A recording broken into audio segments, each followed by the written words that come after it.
제발 아니길 바랬다. 결국 프로가 교체로 들어왔고 또 허공에 슛을 때렸다.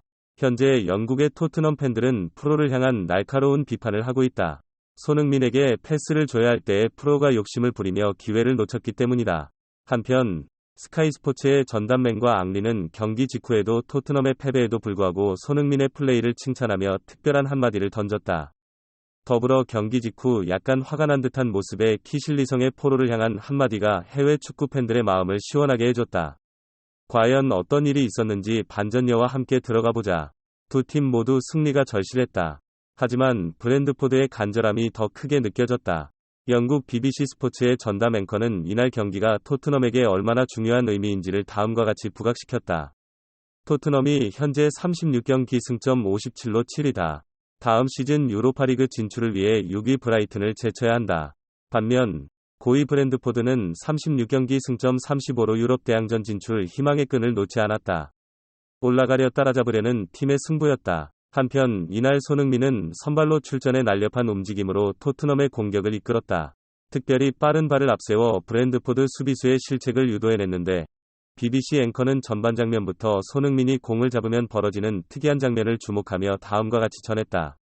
저기 보세요. 손흥민이 공을 잡으니까 약속이라도 한 듯 브랜드포드 수비수 3명이 손흥민을 둘러싼다. 우선 수비수 숫자에 주목해야 한다. 맨시티, 리버풀 등 EPL 빅클럽이 손흥민의 개인 돌파를 무시했다가 큰 골을 다친 경험이 많다는 것을 브랜드포드 감독이 잘 배운 것이다. 두 번째는 수비하는 방법이다. 손흥민에게 공간을 내주지 않기 위해 안간힘을 쓰고 있다. 왜냐하면 손흥민에게 공간을 내준다는 건 중거리 슛을 터뜨리게 내버려둔다는 것인데요. 손흥민 전에서의 가마차기는 마치 대포알이 터진 듯한 인상을 준다. 토마스 프랭크 감독이 손흥민을 얼마나 두려워하고 있는지 알 수 있는 대목이다. 한편 이렇게 손흥민에게 수비수들이 집중한 사이 케인을 비롯한 토트넘 동료들에게 여러 찬스가 왔고 전반 7분 굉장히 이른 시간에 첫 골이 터졌습니다. 케인이 직접 프리킥을 강력한 오른발 슈팅으로 꽂아 넣었습니다.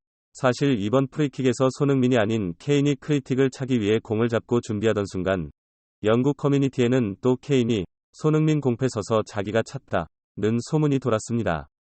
솔직히 페널티킥은 케인이 잘 차는 거 인정합니다. 하지만 프리킥은 아니잖아요. 손흥민이 차는 게 골로 연결될 확률이 높은 거 사실하냐고 영국인이라고 프리킥을 몰아주는 건 같은 영국인으로서 반대합니다. 프리킥을 누가 더 잘 차냐를 기준으로 선수를 선택해야지라며 손흥민이 프리킥을 차야 한다는 강한 의견들로 가득 찼습니다. 심지어 케인이 멋진 골을 터뜨렸음에도 불구하고 세트피스 잘 짜왔네요. 근데 더군다나 저런 전술이었으면 손흥민이 차는 게 더 낫지 않았을까 생각합니다. 멋진 골인 건 인정합니다. 케인 발목 힘이니까 저런 파워 슈팅이 나온 것도 인정합니다. 하지만 난 여전히 손흥민이 케인보다 프리킥킥으로서 더 어울린다고 믿습니다. 옆에서 축구같이 보고 있는 친구들 4명이랑 지금 토론 중이고 4대1로 손흥민이었어도 충분히 넣을 수 있는 세트피스였다는 의견이 나왔다라며 유독 손흥민의 골에 대한 기대감을 숨기지 않았습니다. 한편 이날 경기는 브랜드포드의 박스 안에서의 수비가 돋보였습니다. 케인의 첫 골이 터진 지 3분 만에 손흥민의 왼발 슈팅이 터진 것인데요. 해당 장면에서 손흥민은 후방에서 케인이 찔러준 공을 엄청난 질주로 따라잡았고 곧이어 왼발로 슛을 때렸지만 미리 예측한 상대팀 골키퍼가 앞으로 뛰어나오며 공을 막아버렸습니다. 그리고 전반 24분 손흥민은 왼쪽 측면에서 스킵과 패스를 주고받은 뒤 왼발 크로스를 올렸습니다. 하지만 골문 앞에서 에메르송의 헤더가 이번에는 몸을 날린 상대 수비에 막히며 팬들은 탄성을 질렀습니다. 곧이어 전반 43분 손흥민은 다시 결정적인 찬스를 스스로 만들었는데요. 페널티 박스 오른쪽에서 오른발로 낮은 크로스를 올린 것입니다. 그렇게 골문 앞에 서 있던 단주마는 감각적인 헤더로 살짝 방향을 바꿨지만 타이트한 박스 안에서의 수비로 인해 마음껏 태도를 할 수 없었고 결국 공은 골대 왼쪽으로 살짝 벗어났습니다. 한편 이렇게 전반전 토트넘을 향해 풋볼 런던의 리포터는 토트넘은 전반전에 잡은 승기를 후반전까지 끝까지 밀어붙였어야 했다 라고 전합니다. 전반전이 끝날 때까지만 해도 토트넘의 기세는 좋았습니다. 하지만 후반전 승기는 브랜드포드에게 넘어갔고 그 결과는 처참했다는 이야기가 전반전 토트넘의 라커룸에서 대체 무슨 일이 있었는지 궁금증을 자아냈습니다. 비록 경기는 1대3 패배로 끝났지만 경기 직후 각종 축구 분석 매체들은 손흥민의 평점을 높게 측정하며 이날 손흥민의 90분에 대한 극찬을 아끼지 않았습니다. 더불어 영국 매체 스카이 스포츠에서 생중계를 하던 프랑스 레전드 안리는 다음과 같은 특별한 말로 손흥민의 움직임을 분석했습니다. 운이 안 좋았다고 해야 할 것 같습니다.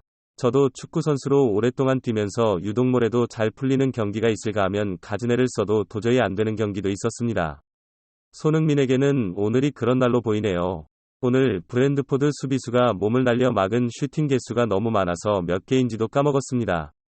사실 이런 일은 잘 일어나지 않습니다. 하지만 오늘은 달랐어요. 손흥민의 출시 결코 궤도가 안 좋았다거나 힘이 덜 실렸다고 하기는 무리가 있습니다. 손흥민의 플레이는 여전히 훌륭했고 이타적이었고 또 위협적이었습니다. 이번 시즌 마지막 리즈와의 경기에서 멋진 해트트릭 해주길 진심으로 응원합니다. 한편 이날 패배의 원인으로 주목받은 선수는 다름 아닌 데이비스였습니다. 왜냐하면 브랜드포드의 음대모에게 연속으로 입구를 먹는 빌미를 제공했기 때문인데요. 하지만 후반전에 교체 투입된 히샬리송은 경기 직후 영국 매체들과의 인터뷰에서 포로를 향해 참교육 발언을 하며 답답한 플레이에 속이 막혀있던 팬들의 마음을 시원하게 해줬습니다. 데이비스의 수비가 아쉬웠던 게 사실이다. 음대모에게 첫 골을 내준 것도 박스 안에서 코너라인 쪽으로 몰아가는 수비를 했어야 하는데 슈팅을 쏠 공간을 내줬기 때문이다. 그리고 두 번째 골은 애초에 스루패스가 들어오는 길목을 차단했어야 맞는 거다. 하지만 후반전에 교체로 들어온 뒤 우린 실점한 만큼 골을 다시 넣을 기회가 여럿 있었다. 내가 조금 많이 아쉬운 것은 포로가 지난 몇 경기 동안 똑같은 실수를 한다는 것이다. 슛 하나하나가 중요한 순간에 허공으로 공을 날려버리는 상황 말이다. 손흥민에게 패스를 할 수도 있었고 케인에게 패스를 할 수도 있었다. 근데 왜 자꾸 손흥민 전에만 들어서면 몸에 힘이 잔뜩 들어간 슛을 쏴서 우리 동료들의 힘을 빼놓는지 솔직히 모르겠다. 앞으론 그냥 손흥민이 손흥민 전에 있을 때 패스를 정확히 해서 어시스트 기록을 올리는 편이 개인 기록으로나 팀의 승리를 위해서나 모두에게 이로울 것 같습니다. 한편 이러한 히샬리송의 가감없는 화법에 영국인들은 몹시 환호했습니다. 딱 내가 하고 싶었던 말인데 이걸 히샬리송이 대신해주네. 나만 그렇게 생각한 게 아니었구나. 히샬리송 인터뷰 보니까 왠지 손흥민을 향한 애정이 강하게 느껴진다. 히샬리송은 오늘 경기에서 헤더로 두 골을 터뜨릴 수 있었지만 엄청 아쉬웠습니다. 브랜드포드 수비와 키퍼가 신들린 날이었습니다. 축구를 보다가 나도 모르게 실수를 하긴 했지만 슛 쏘지 말라고 라고 외쳤습니다. 제가 그런 것만은 아니죠. 한편 경기 직후 라이언 넬슨 감독 대행은 이날 경기 결과로 인해 손흥민과 케인의 이적이 눈앞으로 다가온 것 아니냐는 질문 세례를 받았습니다. 영국 BT 스포츠와의 인터뷰에서 그는 여름 이적 시장이 일주일 앞으로 다가왔고 이제 마지막 한 경기를 앞두고 있지만 중대한 결정을 내려야 할 것입니다. 하지만 미리 너무 먼 곳을 내다볼 수는 없습니다. 시즌 마지막 경기가 끝나고 나서야 모든 논의들이 이뤄질 것입니다. 지금 당장은 눈앞의 현실만 직시할 것입니다. 라며 다가오는 리즈전에서의 승리를 향한 강한 의지를 드러냈습니다. 그리고 이어서 손흥민과 케인의 이적 여부에 대해선 다음과 같은 말로 축구 팬들에게 여운을 남겼습니다. 먼저 추측은 추측일 뿐입니다. 모든 걸 다 말할 수는 없지만 다양한 얘기가 오가는 것 또한 부인할 수는 없습니다. 다만 내가 확실하게 말할 수 있는 건 20년, 30년, 40년 후에도 토트넘은 여전히 이곳에 있을 것이라는 점입니다.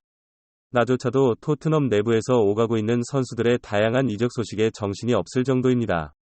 그냥 확실히 이적을 완료한 걸 보든지 아니면 매체들이 전하는 소식에서 힌트를 얻는 수밖에 없습니다. 손흥민과 케인의 거취가 어떻게 될지 나도 함께 지켜보겠습니다. 현재 유로파 진출마저 불투명해진 토트넘 그리고 그런 토트넘의 손흥민이 잔류를 해야 하는지 혹은 이적을 하게 될 것인지 유럽의 다양한 매체들이 새로운 이적 소식을 계속해서 쏟아내고 있습니다. 앞으로도 이적 시장의 소식들을 가장 빠르게 전달드릴 수 있도록 노력할 것을 약속드리며 개인적인 바람으로 손흥민이 수비가 탄탄하고 좋은 미드필더들이 있는 팀으로 이적하기를 진심으로 바라고 응원하며 영상 마치도록 하겠습니다. 이상 반전여였습니다. 구독과 좋아요로 많은 응원 부탁드립니다. 감사합니다.